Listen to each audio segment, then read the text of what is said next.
Name me as many YouTuber football teams as you can. 5, 4, 3, 2, 1.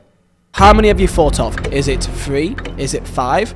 Is it 10? The history of YouTuber football teams are incredibly diverse, with a lot of different branches going into different directions. In today's video, we will go into the history of these teams, the ones that have succeeded and the ones that may have failed, the reasons why, and also why have they started to fade away in recent years. Comment down below which YouTuber football teams have you been watching in recent years, and if you are new here, then feel free and subscribe, it does mean a lot, and let's try to hit 2,500 likes yet again. Thank you all so much for your support on the channel, and let's get into it. However, before we do get into the video, this has been sponsored by 365 Kit Shirts, which is the best place for your replica and fake shirts on the market. Of course, spending £60–70 for a shirt may be quite a lot of money for many people, especially those with kids and families, for example. So for retro shirts like the one I'm wearing, or for the current season shirts like this one right here, my code Vizeh for 10% off will only be available for about a week or so because our sponsorship is ending. If you do want to make the most out of it with the discount, then feel free and go down below in top of the description. And let's get into the video.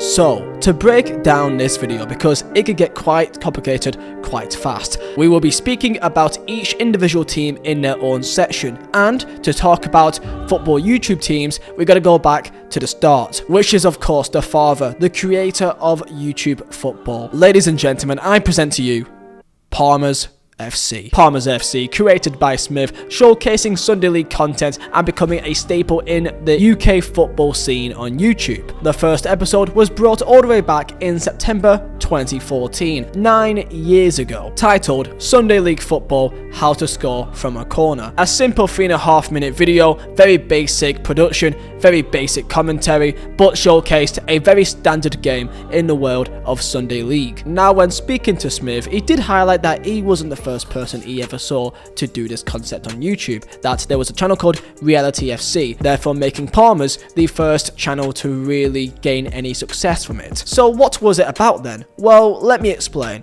Imagine you going down your local Sunday League pitch and then you going to the local pub with that same team. That's pretty much the content. The people, the personalities, it is literally as normal as you can get. The same lads and the same stories and the same banter is the exact same that you would get with any Sunday League team in the world, making it incredibly relatable. However, in a short space of time, Smith gained better and better production quality with each video, as he does have quite good experience in this industry, allowing the players to showcase their personalities. And the Palmer's template can be used on every single football team that we can speak about. Let's break down the 5 things that makes a YouTube football team successful. Number 1, personality. Even to this day, when looking back on their videos, this is still the greatest trait. The iconic and rememberable people week in, week out that you learned more about and became more accustomed to. Smith, for example, who was not just a creator but the host, the commentator, was the main reason of their success, as he had such a good way of explaining things and commentating especially. But also him was the players in Nick, Nosy, Vizeh, and so many more I could probably name. They all had their own little inside jokes, and if you were becoming a regular viewer on the channel, then you would kind of understand what they all do and feeling like you were in the know of their little jokes. And while having their jokes and banter back and forth, this takes me to my second point: relatability. Now, of course, every single person is different, and if you are from a different part of the world or you got different friendship groups, then you may relate to different things. Palmer's, for me, resembled your typical go to the football, then go to the pub every day, just blokes. Blokes are the word that I would use. That just perfectly resembles them, therefore making it much easier to break down that first wall of actually giving it a bit of a chance in the first place. They didn't really seem that bothered really about the football, like they want to win, but it's not the end of the world. They don't take themselves too seriously. Number 3, production. And production at Palmer's, of course, speaking of its era, got better and better over time. And by the way, I will not be speaking of Palmer's the entire video, of course, but because they are the first to really nail down this concept, what they structured laid the foundations for every other football team to then create and expand upon. And yeah, production did get better over time, but still nothing too over the top. Content is also key, because even though you got a league system, which each week you guaranteed X amount of videos, because guess what? The main content of a football team should be the football, of course, and having that competitive setting, and Palmer's, for the most part, was really just about showing their usual Sunday League games. However, at times, they did have little additions such as top 10s, a few Q&As, a few challenges, and also a couple of friendlies with other YouTube football teams. And then the last one is quality, because when you're watching and trying to invest into a football team, you want to feel like that it's going somewhere. Similar to when you watch a YouTuber, for example, that you want to watch a guy that you feel like can get better, can improve on themselves, and to feel like you're part of a journey. That is what's so exciting with footballers, for example. Invested in a footballer that you feel like can get better and better over time, or for example, also maybe even a football club. If you feel like you could be a part of something, that is powerful for people. So when you're watching a football team, you want to see them get better and better, and to win games and win trophies. So that is one thing to also keep in mind. Out of Palmer's, for example, they had quality to start, that they were winning leagues and winning cups, but then I think over time, you kind of felt like they reached their ceiling, so people over time did slowly start losing interest. So with that now understood, we've got the 5 key foundations for a football YouTuber team: personality, relatability, content, production, and also quality. So let's get into the history of YouTube football teams. Now, before we do get into the teams that have failed, I do believe that it would be a great disservice if we don't start with the most successful team in this industry, and that is, of course, #United. Not only were they a YouTube football team, but they have expanded and transformed into something that's not even recognizable to what they were 4 or 5 years ago. #United was, of course, created by Spencer Owen, or Spencer FC, who was a FIFA YouTuber, highly respected and known for his high quality content, and he created a series on his channel forming a club called #United. On the YouTube channel, it began as simply a 5-a-side series in which they had their esports team. However, over the course of 6 years, starting from having friendly matches versus other YouTube football teams like Palmer's FC, for example, or with staff teams at pro level football clubs, to now becoming a established, almost semi-pro football team who at this current moment is only 4 tiers away from being in the English Football League and being a fully professional football club. When I compare # and Palmer's, is that # was the perfect evolution of what the scene can become. When it came to personality, they nailed it and pushed it even forward. When it came to relatability, they expanded and reached out to a lot more people of younger and older age groups. Having memorable characters like Mansdog, Faisal, Jackal, Steve, the esports team with the likes of #Harry as well, and also Spencer himself had a great personality with his brother Seb. And with content, went the extra mile, having friendlies with BT Sports, for example, playing at official stadiums like Crystal Palace and Emirates, Q&As, meeting the players, and this all formed into a great content system that whatever you would want from # all came together. And then later on, they introduced the competitive aspect, the Sunday League aspect, and of course production would get better and better, being the staple, the upper echelon for any aspiring YouTube football team. But the one thing with production that I would say is that it never felt over the top, like it was too big, too much like a TV show. It still felt grounded, and that's one thing that Spencer kept very consistent, is that it felt still like a YouTube sort of football team. They still kept their humble beginnings. And then of course, last but not least, when it comes to quality, of course, over time they kept winning, # starting in the 10th tier of English football, which is incredible to see where they've come since. In every single aspect of the 5 things that I see key for a YouTube football team, # has killed it in this aspect. Let us start with the team that I compare most to #, and a team that I felt like went down the same route and trying to replicate the same formula, but for whatever reason just didn't work out, and that is a team that you may have not heard of for a long time, Rebel FC. Rebel started only 1 year later after #United. They also have an esports team similar as well after #United. It started due to a popular FIFA YouTuber like #United. Instead of Spencer FC, it is Calfreezy. It started by doing friendlies against other YouTube football teams and also getting to know the players. Q&As, training sessions, challenges. If you were to compare side by side the beginning of Rebel FC and #, it was pretty much the same. Content that was heavily focused on personality and already established YouTubers that was able to expand out to a larger audience. Cal Freezy getting a lot of YouTubers on board that he's of course very well linked to, like Rota Shaw, KSI, E-Man. They've already got the reach. So what's happened? Well, there isn't a simple answer to that. Despite collaborating with a plethora of already well-established YouTubers and also YouTube football teams and established football teams like Manchester City, or collaborating with other YouTube teams like #United, SE Dons for example, the views were inconsistent. Despite taking part in the Wembley Cup, believing that this would be a big step in that direction, there was still one problem that I found, and that was that lack of competitive edge. They had similar production, maybe less so. They had similar personality, maybe a bit less on the relatability scale in terms of content. This could be the main issue which I found with Rebel, because they were never a part of a league. Even though they had the odd big match against Ajax for example, or against Southampton, we're really only playing against other YouTube football teams, and that has a limit of how interesting that gets. They played against SE Dons quite a few times, played against other teams like Soccer Assist, who people may not really know of, and Madness FC, and just teams that people don't really know and may not be too interested in. Because they were not in a league,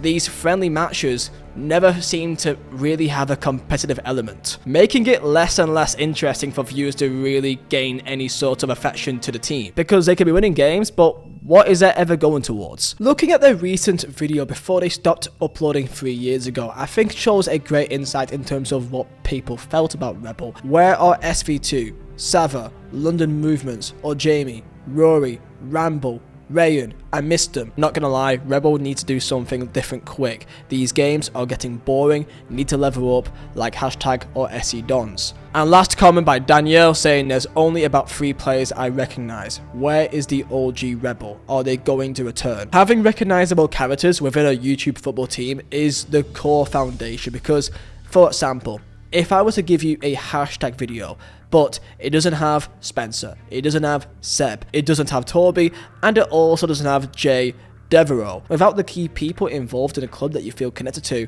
it creates a disconnect, making more and more people lose interest in the team because it feels like it is a entirely new experience. And one final thing, and that feels like it is really harsh to say, the reality is people always saw Rebel as the other # United team, because Rebel had such similar foundations and beginnings and really everything when it comes to being the second to #. Why would you invest in spending your time watching another # United when you could just watch the actual # United? There's different ways to have a YouTube football team, and the way that Rebel did it, I felt like was just too comparable, that it didn't stand out enough to be anything different than another #. It may sound really harsh to say that, but that is just the cold hard facts that I look back on it, and that is what I thought, and that is what a lot of people also thought as well. Rebel FC, I think, is the best example of a team which had everything that should have worked out, however,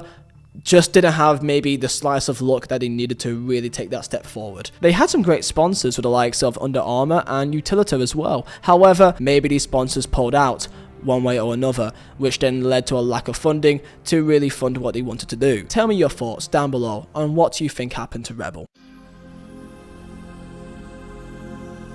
Next up on the list of failed YouTube teams, and looking into one of the strangest eras of UK YouTube history that I've seen, this is going to be the entire AFTV, DTFC, Blood Brothers era. 4 years ago, episode 1 took place, with Troops and DT being the main front of it, alongside Robbie of course. When watching it, it felt more like a TV show, like you were watching it straight from ITV for example, or Channel 4. This had a completely different feel to it in comparison to # or Palmers at the time. AFTV FC playing against other YouTube channels in the same industry, such as Cheeky Sport, and how can we forget the United Stand. Episode 3 of Blood Brothers could be the most iconic episode in UK football YouTube history. The chaos that took place between Mark Goldbridge and DT is incredible, and also how can I forget Flex. The concept was actually quite genius. You've got AFTV versus the United Stand, DTFC, Grime Daily FC, and Hackney Wick as well, mixing together a load of YouTube personalities combating with each other in a league format. Something that was never done before, where the fans can keep track and not get lost in the madness of it all. Now, to say that was this a failure,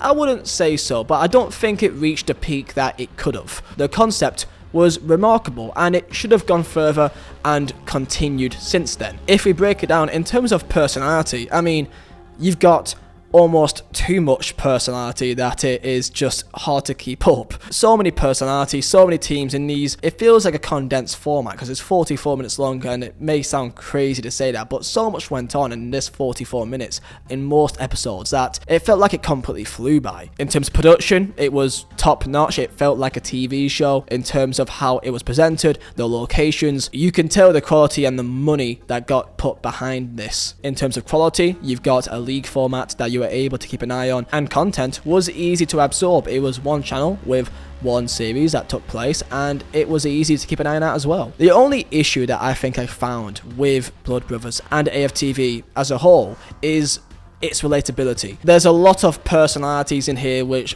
collides with each other, and that can create great content in terms of arguments and fighting. DT, for example, being the main man at the head of this, looking back with hindsight, may have been a bad idea, as he is quite a polarizing figure. Him being the main character for something like this may have been part of the reason why it didn't take off insanely highly, as again, it didn't do poorly. It was averaging around 150,000 views, but when I look back on this, I feel like it should have had more, and I feel like it had much more potential than what it ended up being. I'll be honest, I do love the idea of massive fan channels on YouTube. So AFTV, United Stand, Redmen TV, Adam Pearson and Newcastle channel as well. These fan channels in Premier League can almost have their own league with one another. I think that's a great idea. It's a great concept, and I hope that we can maybe see this again in the future. However, alongside this, you've also got DTFC, which then continued onwards after this, and I think we all know what's kind of gone down since then. They've rebranded, of course, since the recent DT incident into a team called Cannons Wood FC, and they still upload now on their YouTube channel after DT came out of prison. They started off doing training videos and then uploaded match highlights of their games. They were playing in non-league in Step 6, and the recent video that was 2 weeks ago only got 1,000 views, which is it's not a great return. I think we all know kind of the reason why that didn't work out.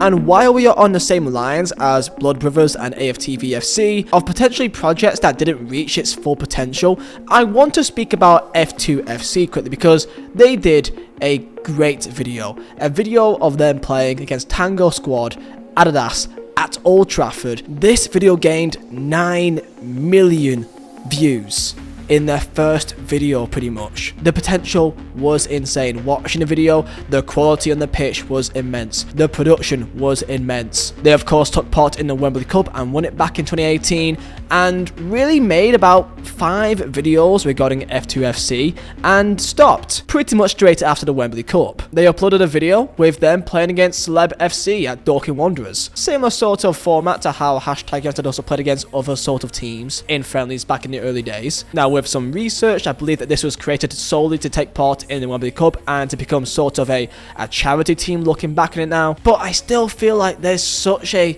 potential there. F2 being, especially back then, possibly the most respected and largest football channel on the entire platform. I mean, the fact that pretty much their first ever video is them playing at Old Trafford is just stupid. It's stupid. This may be harsh and may not really come across as they are failing, but I do really think that they had something that they could have kicked on with. Because when we look at their channel now, it's not fallen off, of course, because that's insane to say, because they still get 1 million views in recent videos, but it's not the same as it used to be. They upload on a very irregular basis. Last video was 3 months ago. People don't really talk about them all too much, but of course they still work with the likes of Adidas on a very regular basis. That creates them these great opportunities, of course. But you know what? I could do an entire video about F2 in the future, but saying that, it's not like that's not already been covered about 15,000 times.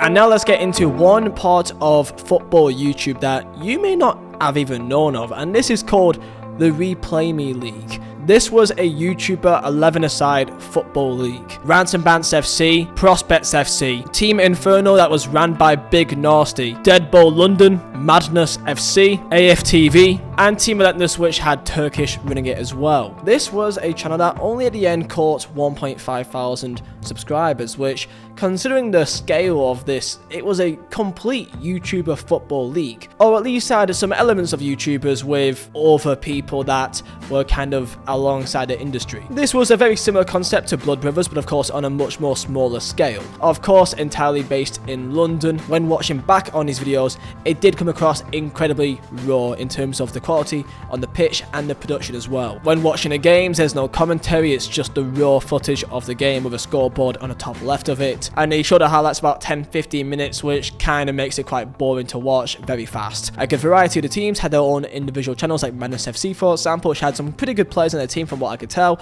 but again, still felt incredibly raw, very long form videos. It kind of never felt really consistent. You had random teams pop up, like for example you had DTFC pop up randomly but then stop, teams like Imperial Wolf pop in and then stop. It simply was impossible to keep consistent when having so many teams with such a lack of resources. It just wouldn't work out without massive sponsorship. Can I see a world where this can work out? I would like to think so, but this idea and the execution of it just didn't work out. Maybe if it is done again with better resources, a better production company, and potentially a better presenter in the way that it's showcased, would make it easier to understand for the viewers. And also trying to keep up with who's playing against who, it felt impossible to try to keep up to date with it. Trying to find a league table was almost impossible to understand at times. And pretty much all of these channels that was in this video has not been kept up to date since. Tell me down below your thoughts on YouTube football and potentially a world where more teams can become the next hashtag. And of course, there are other teams that are not in the failure category and have actually become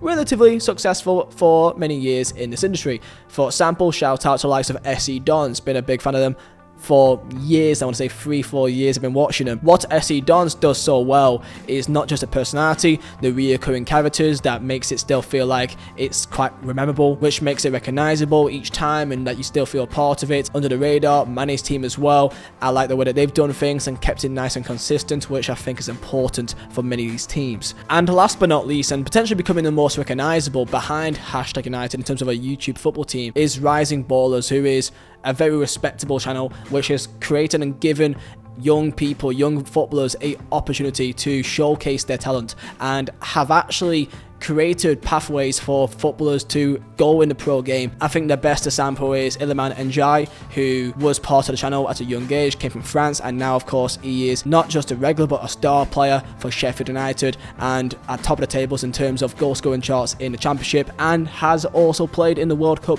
for Senegal and creating these great stories. So Rising Ballers, of course, it feels wrong to do a video about football YouTube teams and to not speak about these three of SE Dons, Rising Ballers, and also Under the Radar. And of course, I'm sure there'll be others that I may be missing out, so feel free and comment down below what teams would you want to give a shout out to as well. I hope you guys do enjoy. If you guys did, make sure to smash a like button and also subscribe if you're new. Let's try to hit 2,500 likes, and I'll see you guys next time for another video, and thank you for your time.